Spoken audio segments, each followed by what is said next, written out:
মারুফ রাষ্ট্র ক্ষমতা দিয়ে জনগণের মধ্যে তারা সৎ কাজের আদেশ দিবে, জনগণকে সৎ কাজ করতে বাধ্য করবে, সৎ কাজ করতে নির্দেশ দিবে। 3 নম্বর কাজ। 4 নম্বর কাজ হলো ওয়ানাহা আনিল মুনকার।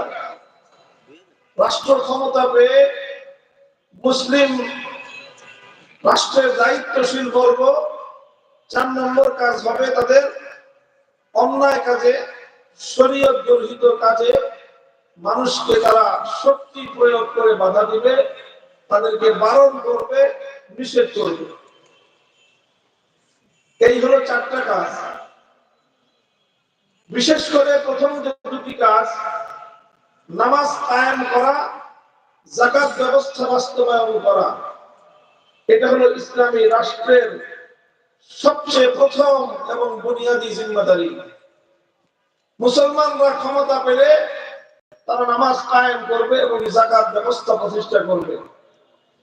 নামাজ কায়েম করার মাধ্যমে, যাকাত ব্যবস্থা প্রতিষ্ঠার মাধ্যমে শুধুমাত্র ধর্মীয় দায়িত্ব পালন হবে সেটাই নয়, বরং এই নামাজ কায়েম করার মাধ্যমে, যাকাত ব্যবস্থা প্রতিষ্ঠার মাধ্যমে দেশের জনগণের ভাগ্যের উন্নয়ন ঘটবে। যদি রাষ্ট্রের সর্বত্র নামাজ কায়েম হয়, ব্যাপকভাবে রাজনৈতিক নেতারা যদি নামাজ পড়ে, প্রশাসনের কর্মকর্তারা যদি নিয়মিত নামাজি হয়ে যায়, রাষ্ট্রের সকল জনগণ যদি নামাজি হয়ে যায়, তাহলে নামাজের যে স্বভাবজাত বৈশিষ্ট্য আছে, ইন্নাস সালাতা তানহা আনিল ফাহশাই ওয়াল মুনকার, নামাজ মানুষকে অন্যায় এবং অশ্লীল কাজ থেকে বিরত রাখবে, সেই ক্ষেত্রে ব্যাপক হারে রাষ্ট্রের মধ্যে অন্যায়, দুর্নীতি, চুরি চামারি কমে যাবে। দুর্নীতি যদি কমে যায়, রাষ্ট্রের উন্নতি, ডেভেলপমেন্ট অনেক বেশি অগ্রগতি সাধন হবে। জনগণের সম্পদ অপচয় হবে না, মানুষের টাকা, রাষ্ট্রের সম্পদ চুরি কম হবে।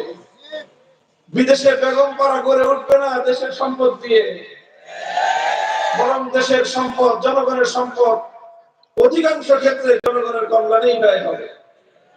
এই জন্য ইসলাম প্রথমেই নামাজের কথা বলেছে। রাষ্ট্রের দায়িত্ব হলো রাষ্ট্রের মধ্যে নামাজ কায়েম করা।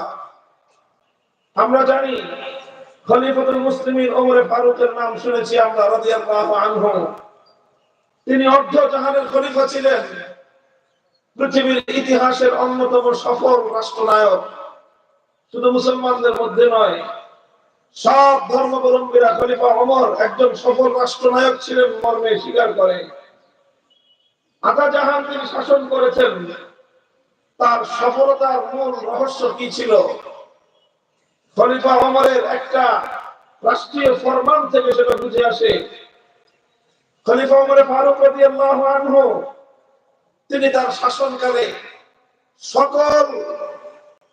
সকল রাজ্যের গভর্নরদেরকে, প্রশাসকদেরকে লক্ষ্য করে তিনি একটা রাষ্ট্রীয় ফরমান, সার্কুলার জারি করেছিলেন।